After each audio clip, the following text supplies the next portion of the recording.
Like that? Yeah.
Yeah, no, that's okay. I just didn't need to think about that.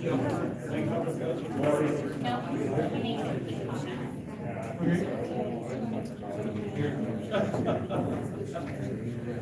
I'm sorry.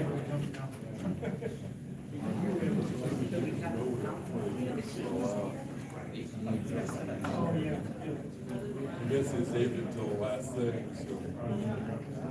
Sorry, address her.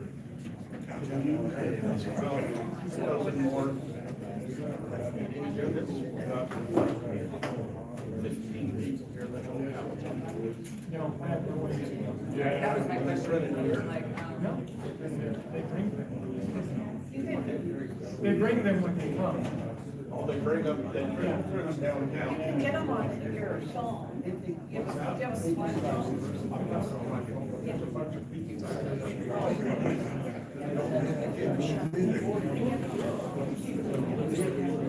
Have spare airplane. This is just a pretty I handed out all the ones that she has. Rose.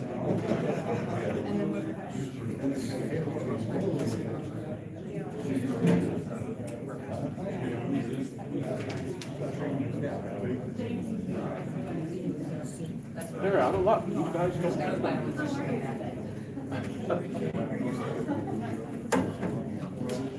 Here's someone's gonna have mine.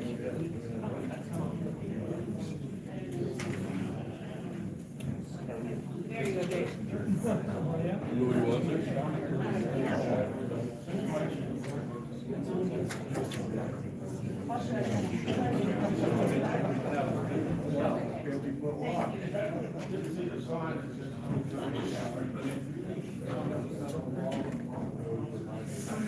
What's that?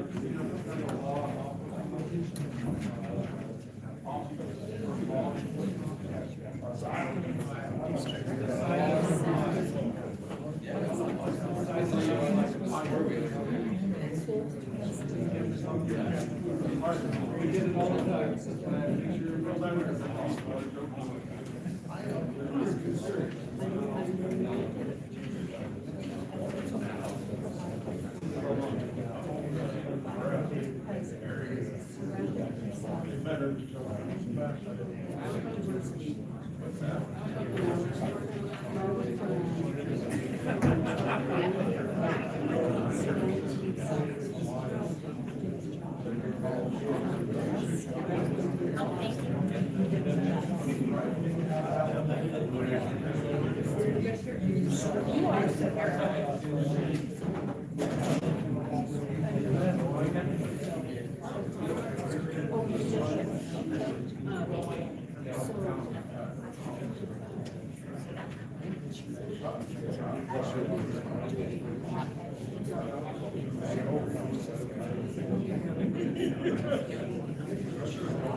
Trees.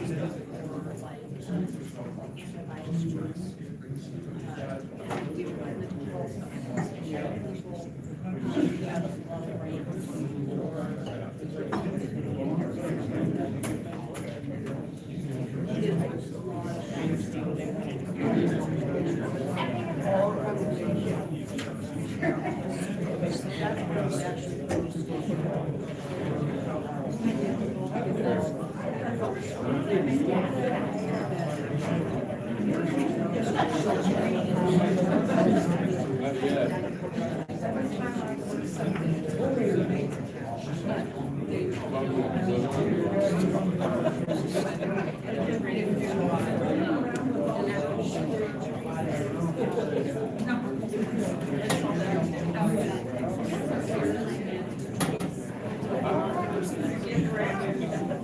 Pretty.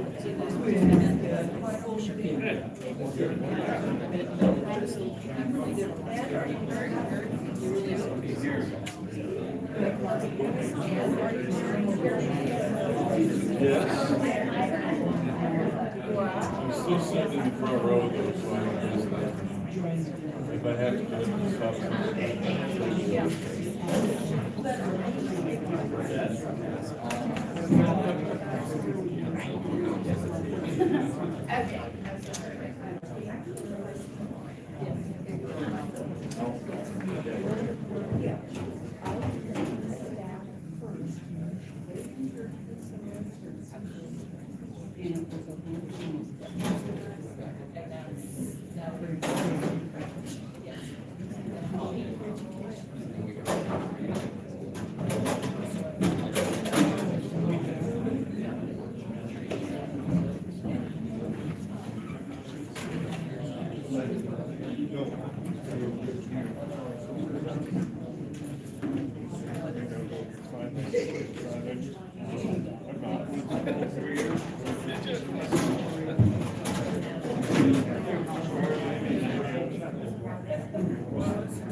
Good to do that.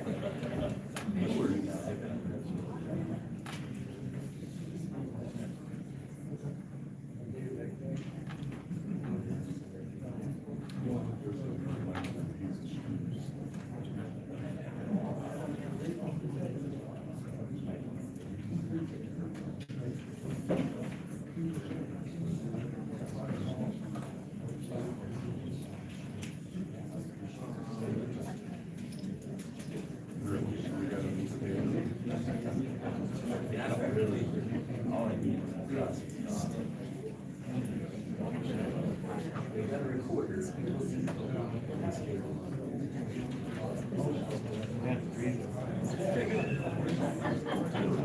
case files, I thought.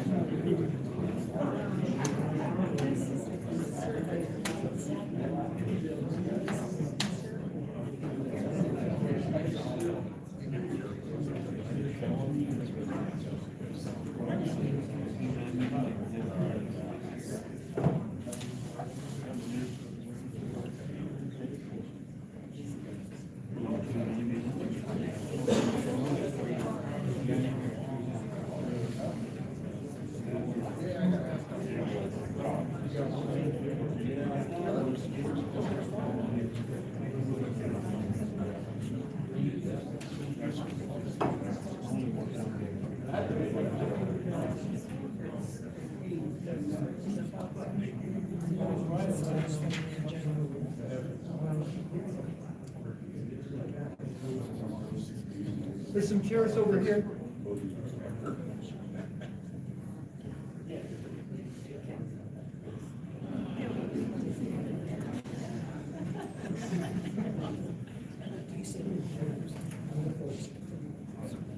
I'll call this meeting to order. Would the clerk please call the roll? Councilman Mashburn? Here. Councilman Mishnek? Here. Councilman Anderson? Here. Vice Mayor McGee? Mayor Jones? Here. To start our meeting, let's please bow our heads in prayer. O God, creator and Lord of our city, as well as our individual lives, we humbly acknowledge your interest and your presence at this council meeting tonight. Before we begin our business, we deliberately open our minds and spirits to your holy will. Help us be worthy of the trust the citizens of Alliance have placed in us. Guide us in each decision we make, that it might be fair and just as it is economically sound, to the end that our community may achieve its highest potential and become all you want it to be. Amen. Will you please rise for the pledge of allegiance? I pledge allegiance To the flag of the United States of America and to the republic for which it stands, one nation, under God, indivisible, with liberty and justice for all.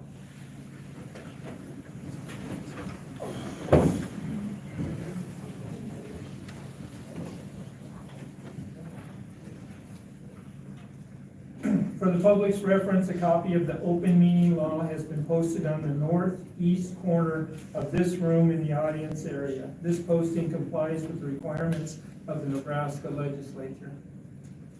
The first item on tonight's agenda is the consent calendar, which includes the approval of minutes, council proceedings, payroll and claims, the Alliance Volunteer Fire Department roster update, acceptance of the first quarter financial report, resolution number 24-15, acceptance of Anderson resignation, resolution number 24-16, WAPA agreement update, resolution number 24-17, airport tractor purchase, resolution number 24-18, electric truck 414 replacement, resolution number 24-19, electric truck 406 replacement, and resolution number 24-20, the SAS agreement update for AMI electric meter reading. Mr. Mayor, I make a motion to approve the consent calendar. Second. It's been moved and seconded to approve the consent calendar. Is there any discussion? Hearing none, would the clerk please call the roll? Councilman Mishnek? Yes. Councilman Anderson? Yes. Councilman Mashburn? Yes. And Mayor Jones? Yes.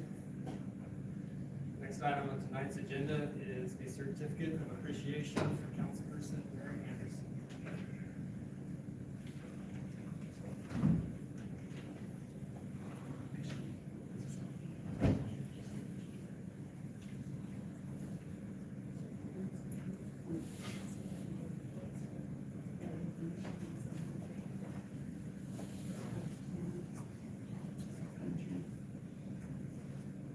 The certificate is in grateful appreciation of your services as a council member for the City of Alliance from December 6, 2022 to March 5th, 2024. Thank you for all your service. It's been a pleasure pleasure serving with you. Wish you luck in the future. Thank you.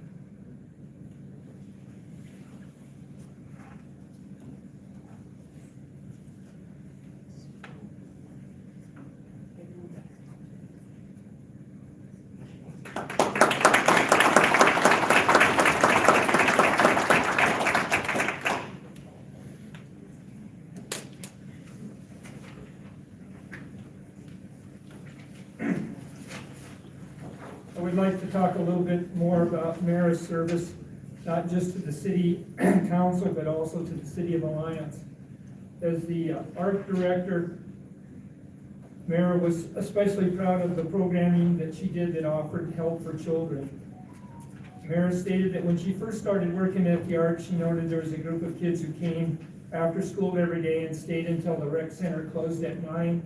They had nowhere else to go, no food to eat. She reached out to learn how she could structure activities so that negative behaviors wouldn't become a problem, and realized there was a huge needs in the community that wasn't being met. Programs focusing on children make a tremendous impact on how they see themselves, and they interact with different ages and with kids from different backgrounds.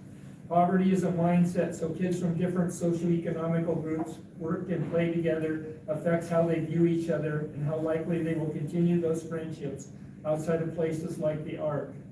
Working with adults from a wide variety of organizations introduces them to careers they may not have known existed. These kids see themselves as a part of a larger community with more opportunities and an essential part of breaking the cycle of poverty. The ARC now offers 3 programs for children from kindergarten through 5th grade: summer camp, after school, and school day out. These programs support kids educationally, nutritionally, and meet their needs for physical activity. Specialists come in from agencies with STEM activities and arts and crafts, and provide mentorship and career building opportunities, as well as grant-funded scholarships for any children who cannot cover the cost. Summer camp provides opportunities to kids to interact and make new friends and learn about new things, to go on field trips, participate in games, and eat nutritious meals. One of the activities they enjoy the most is their partnership that's been formed with Keep Alliance Beautiful to plant, maintain, and harvest the summer garden. The ARC After School program became part of the ARC's mission, ending a 7-year gap in after-school programming for area schools. With assistance from RSVP volunteers, they do homework, eat a snack, and have time to play games and create arts and crafts and engage in STEM activities. School day out happens when scheduled breaks in the school year to assist parents who still have to go to work. Kids can be dropped off after 7 and stay till 5:30 with parents knowing they will be well supervised. They have planned activities, meals, snacks will be served. Having a safe place for children at low cost allows parents to be employed and not worry about taking time to handle school pickup and drop off, or use vacation days to stay home when school isn't in session. If this sounds familiar, Patricia wrote this as one of her articles for the Task Force on Poverty group about the ARC a couple of years ago. Other things that Mara's accomplished at the ARC is the expanded weight room and cardio areas, classrooms, both indoor and outdoor classrooms, expanded bathrooms, which if you're gonna have more people, you require more bathrooms. She served on the Snow Redfern board, the BBDC board member, the Task Force on Poverty, and was instrumental in creating and helped set up the community table program that provides a free meal to anybody that's hungry. As you can see, Mara's going to leave some pretty big shoes to be filled. We really do appreciate all of the things, not just the city council, things that you've provided, Mara. Thank you so much. You will be so missed.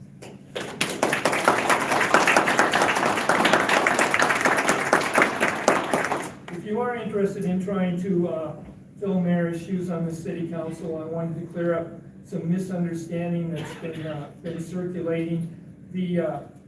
When Mara tendered her resignation from the board because she's moving, it was past the date to get it on the ballot.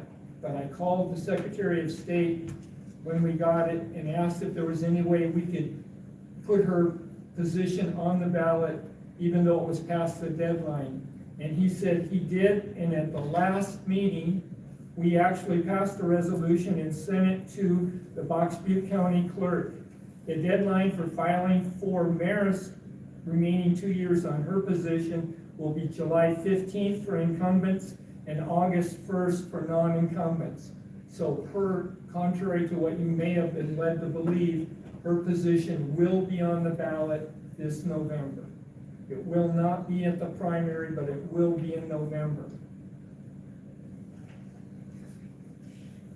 Thank you. Next item on the agenda is ordinance 2974 on third reading. Third and final reading, which will approve the amendment to the City of Alliance Municipal Code, Chapter 107, Article 7, titled Minor Subdivisions. Mr. Mayor, I make a motion to approve ordinance number 2974. Second. It's been moved and seconded to approve ordinance 2974. Is there any discussion? Hearing none, would the clerk please call the roll? Councilman Anderson, Yes. Councilman Mishnick, Yes. Councilman Mashburn, Yes. and Mayor Jones. Yes. The passage and adoption of ordinance number 2974 having been concurred by a majority of all members elected to the council, I declare it passed, adopted, and order it published.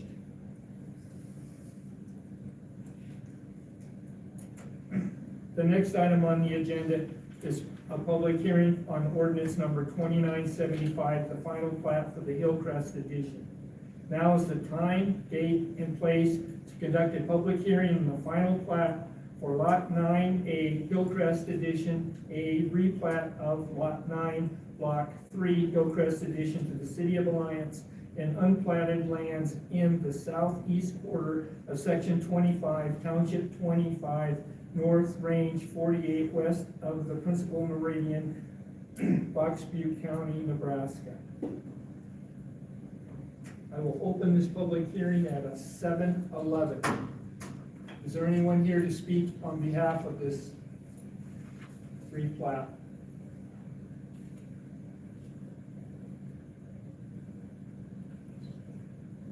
Is there anyone here to speak in opposition to the replat?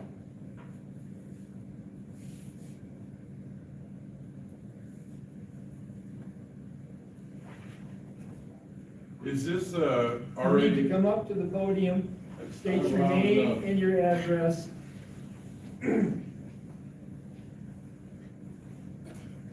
My name is Monty Weiss, River 908, Colorado. I was just wondering, Mayor Jones, about, is this already in the city limits? Yes, And is it Hillcrest, is that the one out on East Third? it's the one right up here, I believe. It's, it's just, there's a corner of land they're just attaching to their lot. Is basically what it boils down to. It's unplatted, they're attaching it to their lot. It's just a weird corner up here, you know, where all the, Okay, so The there's circles nothing and to be stuff. built there besides private? ownership? I do not know if they have any plans for building, they haven't indicated that. All right. But thank that you. would be an option. Thank you. Mhm.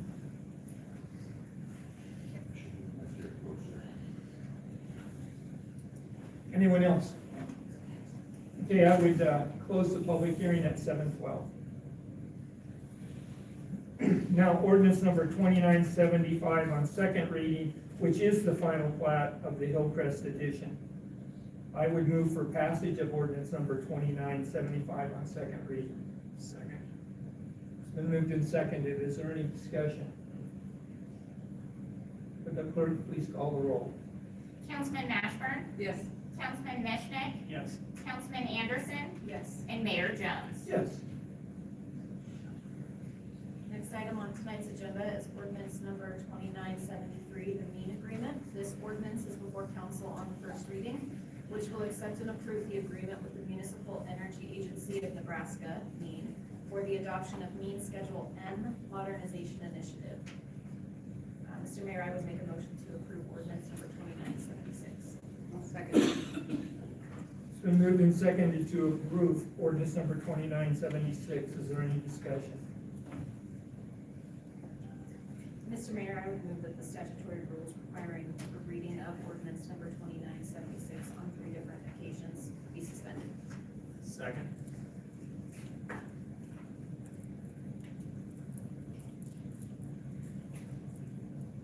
It has been moved and seconded that the statutory rules requiring reading on 3 different dates be suspended. Is there any discussion?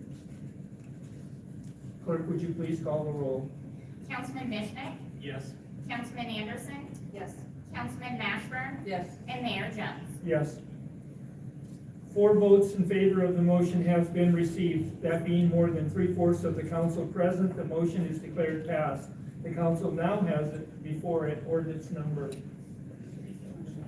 2976, which is now on final reading. Any discussion? Hearing none, clerk, would you please call the roll? Councilman Mashburn, Yes. Councilman Mishnick, Yes. Councilman Anderson, Yes. and Mayor Jones. Yes.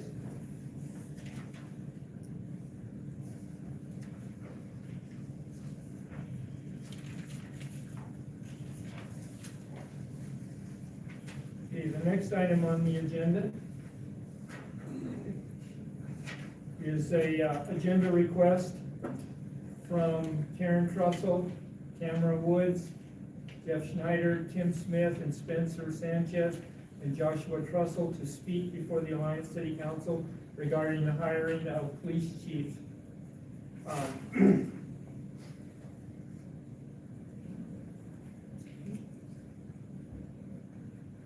I'd like to read the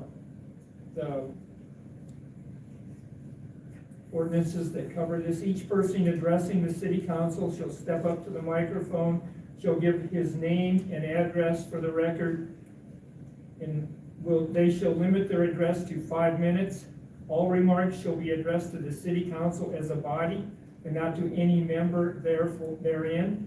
No person other than members of the city council and the person having the floor will be permitted to enter into any discussion either directly or through a member of the city council without permission of the presiding officer. No question shall be asked of a city council member except through the presiding officer. I would also like to point out to you that the G rating of this meeting will be maintained. And if you have trouble understanding what that means, don't say anything that you wouldn't say to your 2nd grade Sunday school teacher, or you will be asked to leave. I would have pointed out again, as I did last meeting, that we have no say over personnel, and in fact are forbidden from discussing that. So we will take your remarks, but we will not respond to anything. We are not in charge of personnel and are forbidden from dealing with or talking about personnel, with the exception of the city manager of the city clerk. They are the only people, according to ordinance, that we can hire, fire, or discuss. Last time, somebody asked why we no longer had just public discussion at our meetings. Did some research, and the reason is because most of the time when people came and asked to speak to the council without doing the paperwork, it was about personnel issues. They wanted to come and talk about, most generally, the building inspector, the code enforcement people, or the police department. All things which we do not control.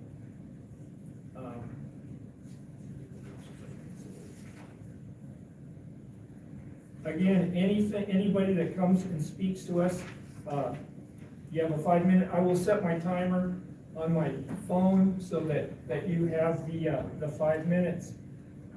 And we will do them in the order that we received them, which was the order that I read them off of the agenda. So first we'll hear from Karen Trussell.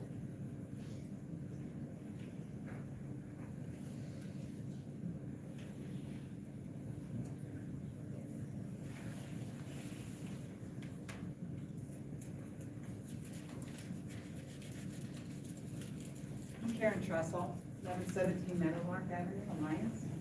I'm here to express my deep concern for the recent procedures used to select a police chief for the city of Alliance. After listening to the city manager recent Panhandle Post interview explaining the process, I think we should bring some light to the issues. City manager explained the use of government professional services recruiting firm. I could find no existence of any such company, so I'm assuming he was referring to Government Professional Solutions, which I was able to locate online. He explained GPS provided the groundwork, putting together the brochure, which was posted to job boards. Then they had a half-hour Zoom meeting with candidates. 2 different surveys went over legal aspects, which would prohibit their being employed, as well as a written interview.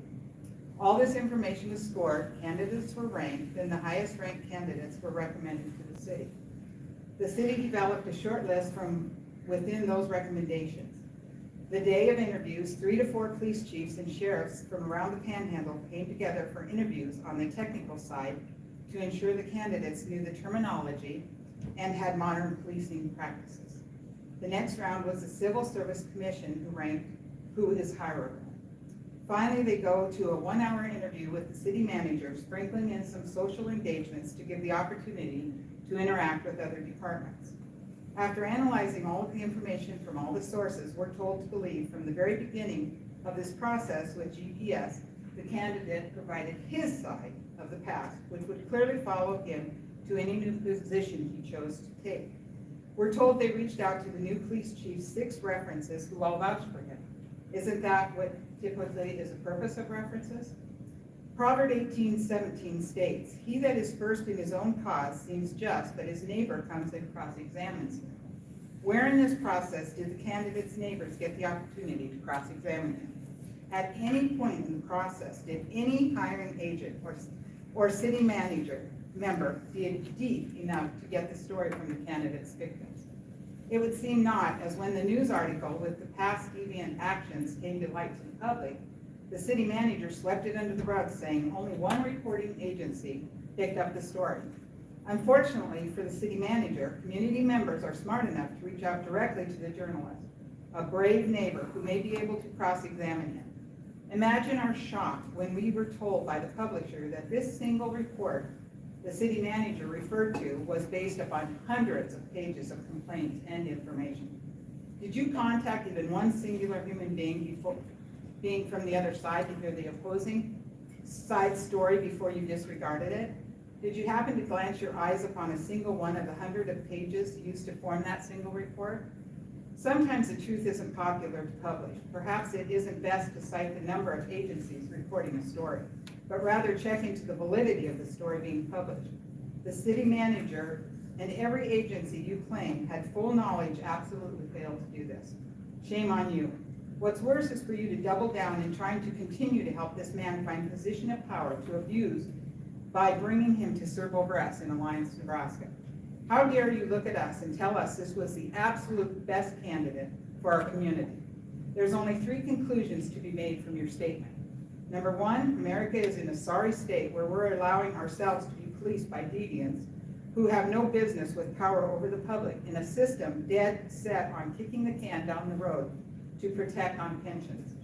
Number 2, you didn't do your job in properly looking into his shady career background by calling on someone of the victim list instead of the reference list. Or, number 3, you're outright lying that this was the best candidate for the job. I'm not sure which is the truth, but currently I weep for our community, and your hiring process has proven itself to be absolute garbage. Thank you.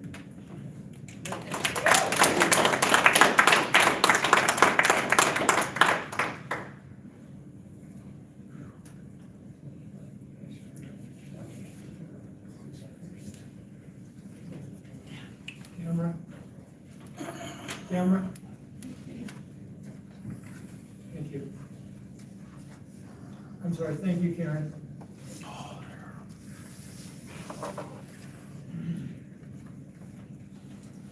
My name is Tamara Wood. Do I need to put this down? Sure. I live at 1215 Mississippi, here in Alliance. Our police officers enjoy a great deal of trust in the communities in which they serve. We entrust them to protect our community from harm, thus the phrase "to serve and protect." Let's say there is a teacher who has a doctorate degree in education, has taught children for years, and has held numerous prestigious positions in the school. But it is discovered that the teacher has abused some of the children placed in their trust. The only allowable response is that the teacher is no longer allowed to ever be in that position of trust again. For the same reason, a police officer who has been found to have violated the position of trust by harassing subordinates has, by their own hand, forfeited any right to have the community's trust ever again. Mr. Leavitt has characterized the disciplinary actions levied against him as a misunderstanding and characterized the article written by Samantha Max of WPLN in Nashville as a witch hunt. I spoke with Samantha Max yesterday, and she assured me that all of the information contained in her reporting came directly from Mr. Leavitt's own employee file, including a statement from a colleague stating that, quote, Captain Leavitt's behavior of blank harassing males has been an ongoing issue for years. Mr. Leavitt has not taken responsibility for his actions. He has continually downplayed the severity of his actions and his behavior. The City Council and Mr. Sorensen have all lauded Mr. Leavitt's resume and experience, but they have all chosen to overlook the fact that he violated the trust that was placed with him, and as such, he has disqualified himself from being reinstated in that same position. The City Council and City Manager should never have offered Mr. Leavitt the position of Police Chief, and for the good of the community, should immediately rescind that offer made to him. Thank you. Thank you.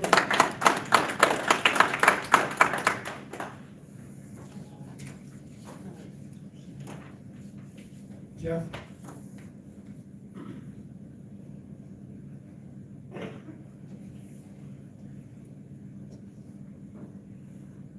My name is Jeff Schneider, 2935 West Lakefield Drive.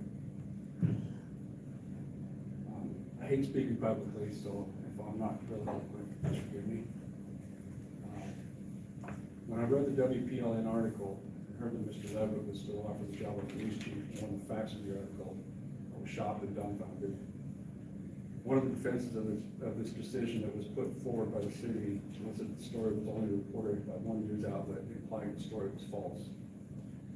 According to Wikipedia, WPLN is a radio station that's been around since 1961 and was one of the 73 charter members of National Public Radio in 1970. It's been around a while.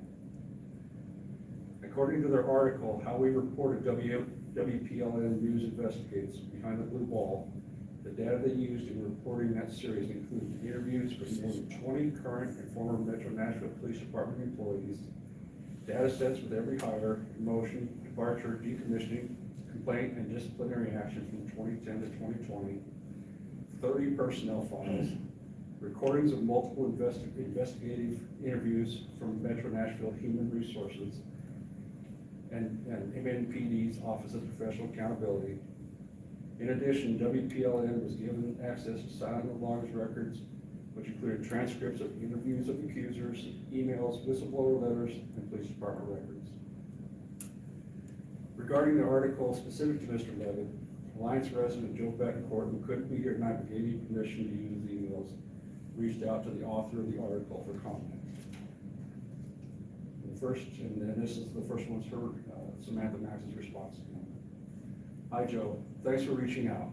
I'm no longer WPLN, but I have CC'd my former director, Tony Gonzalez, who has been following along with developments.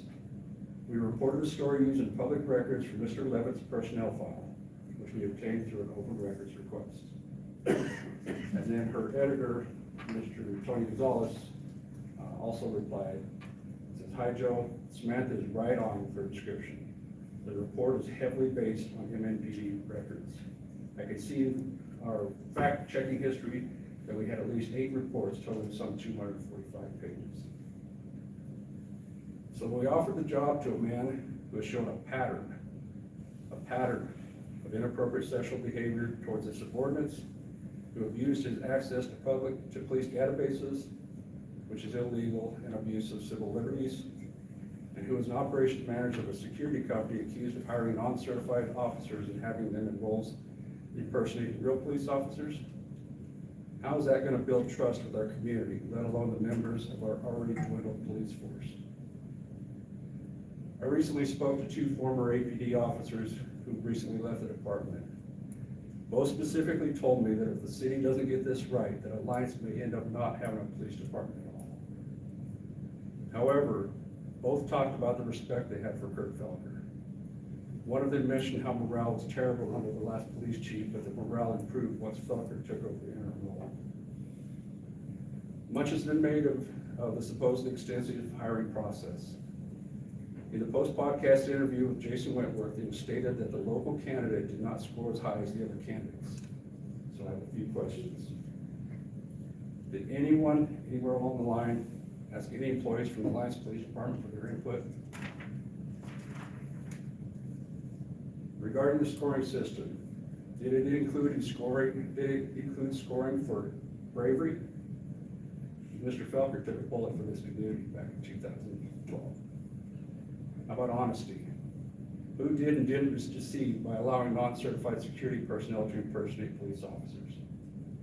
Stability. 26 years faithful service with APD versus a guy who got suspended and demoted, resigned his police department, joined and left a security company under investigation all within the last 3 years. How about knowledge of and commitment to the Alliance community? And finally, was there any scoring for honor and integrity? One man respected in the community versus a man with a pattern of inappropriate behavior. We have a chance to make the right decision here. We have to have a police chief who has the trust of the members of the Alliance Police Department and the community. Thank you.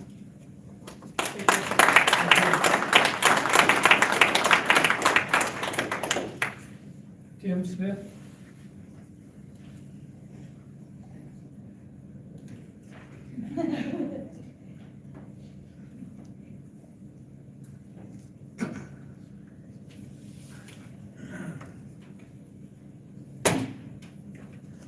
Tim Smith, 186 Burnham Drive. This reminds you a little bit of John Yoakum. That's me. I'm here tonight to voice my disappointment in opposition to the hiring of David S. Levitt to the position of police chief for the city of Alliance. I wish to state that I feel from the initial news release by the city administration until this meeting, this matter has been one of the most unpopular decisions in my history of living in Alliance, 68 years. I think that says something. When I saw the news release outlining the hiring of Mr. Levitt, my initial thoughts were of satisfaction that the controversy was over surrounding the replacement of the previous chief. All that would subside, we'd move on with our lives. My second thought was, why in the world would this guy want to move to Alliance, Nebraska? Then about 3 minutes later, I got the answer. Posting on a local web page caught my attention, and I immediately realized that was not going to be the case. In fact, the feces were about to hit the rotary orbital device. If you don't know what that is, see me later. I became more concerned, more convinced this was a bad idea while reading the news story dated November 8th, 2021, filed by Samantha Max with WPLN and was titled Nashville Police Discipline the Captain for Sexual Harassment but Allow him to retire in good standing. The article delves into Mr. Levitt's sexual harassment history within the Nashville Police Department, all of which spanned over about 10 years, from the time he was a lieutenant until he was a captain. One of the things that's being said was produced is that he retired as a captain. I would argue that he was demoted to lieutenant. So he would have retired as a lieutenant, not as a captain. The story goes on to focus on the removal of 2 captains and an apparent culture of harassment and discrimination within the MNPD. In a released Panhandle Post, the city manager claims Mr. Levitt was proactive and brought up the existence of the story during his interview process and denied the validity of the story. That's a tactic, folks. We all know it. You get ahead of the story, you know it's there, you get ahead of it, you get people, get your story out first. City manager also stated the story was only run by one station, WPLN, and there was no legal charges filed against Levitt, and reiterated Levitt's retirement in good standing. I feel that those statements are misleading and would point out that most news agencies do not share what they're working on until they actually put that story out. They don't play nice with that shit. Also, I would argue that while no legal charges were levied, the internal allegations of sexual harassment were investigated by their internal affairs people and confirmed within the MNPD system themselves. And Mr. Levitt was disciplined accordingly.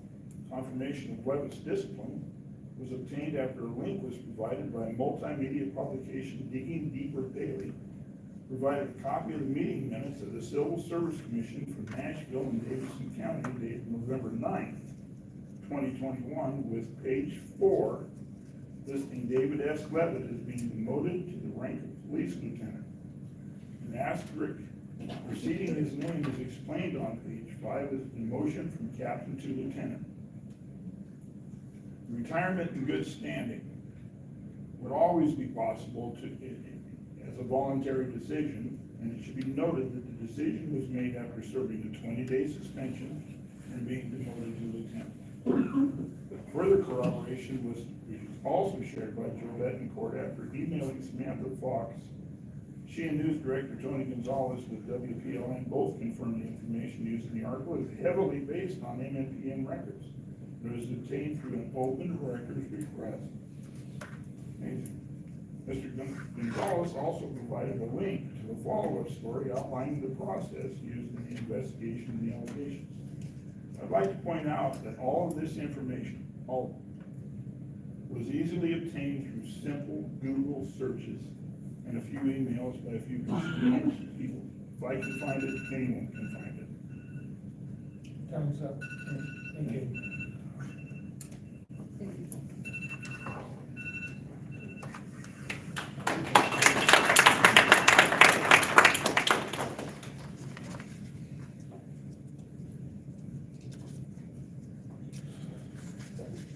Spencer, you're next. Spencer Sanchez.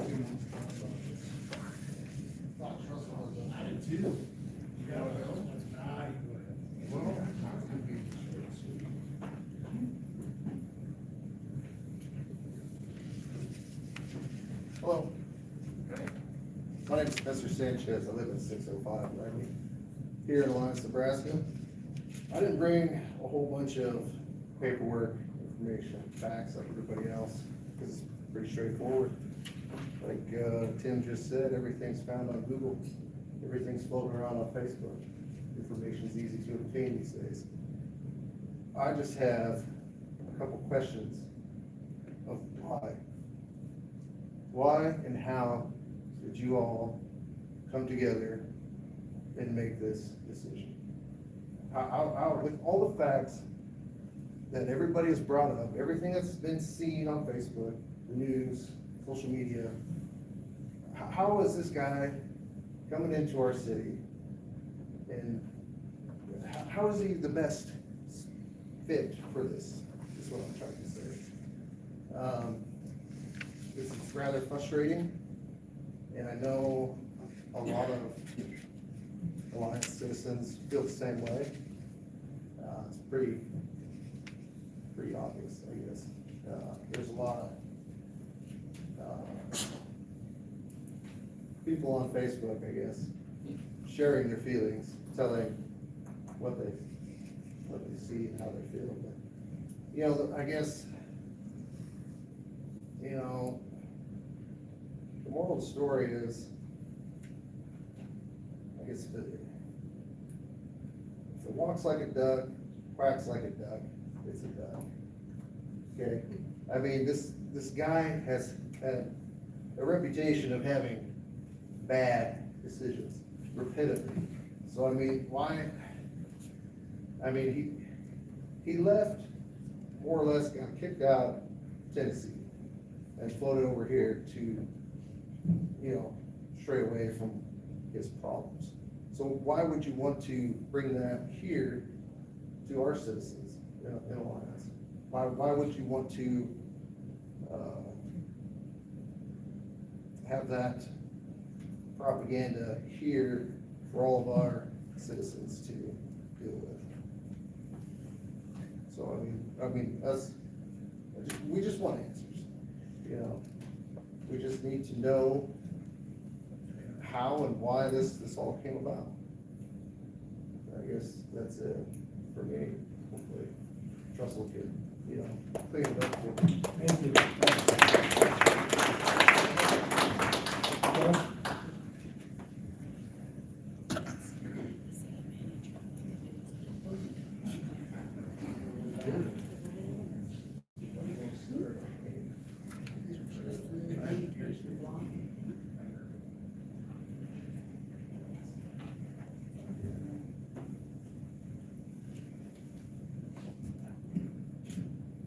Hello, my name's Joshua Trussell, live at 912 Colorado, here in Alliance. I first want to start with my sincerest thank you to you guys, Mayor Jones, the rest of the council. You guys, it's always been clear to me that you all sacrifice a lot in the service of this community. You always do what you believe is right, and you take this role seriously. Anyhow, I stood back and watched as our last chief helped grow the vision in our community's law enforcement. But more alarming to me was the expensive path we've been put on. We purchased multiple used vehicles to quote unquote save money. We installed license plate readers and 17 area cameras all around town. We purchased a demilitarized armored personnel carrier from Lancaster County. On the surface, these purchases' initial cost may be low, but do we understand the costs associated with ownership of these vehicles and cameras? Lancaster County Sheriff Terry Wagner painted a grim picture of our dollar MRAP. From maintenance costs to difficulty of driving it, when it breaks, it's expensive to fix. Annual maintenance costs on the BAP armored vehicles this size will exceed $10,000 annually, if done correctly. Now it seems we are headed back down this path again. Some of the most sought after characteristics for a leader in law enforcement are integrity, honesty, commitment, and experience.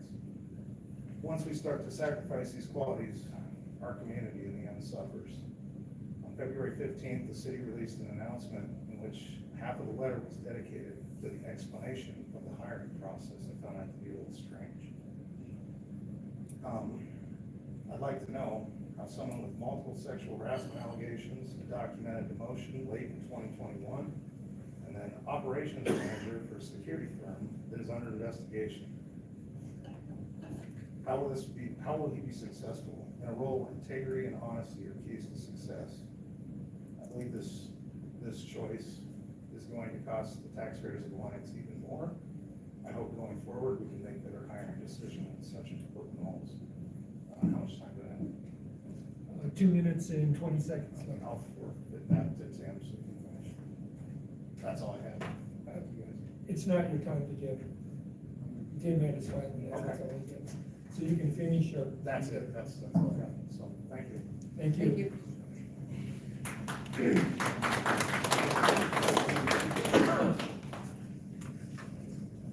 That would conclude all the people who requested to be on there. I would like to say, many people talked to me today and said, well, are you worried? Honestly, people, we love to have people come to our meetings.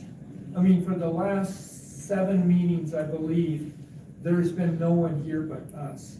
So if you think it bothers us to have people come or have people express whatever their opinions are, and I want to tell you, the fact that we may disagree on this one decision does not mean that we're monsters or we're terrible people or that we can't get along, because that's just ridiculous. We are certainly all bigger people than that.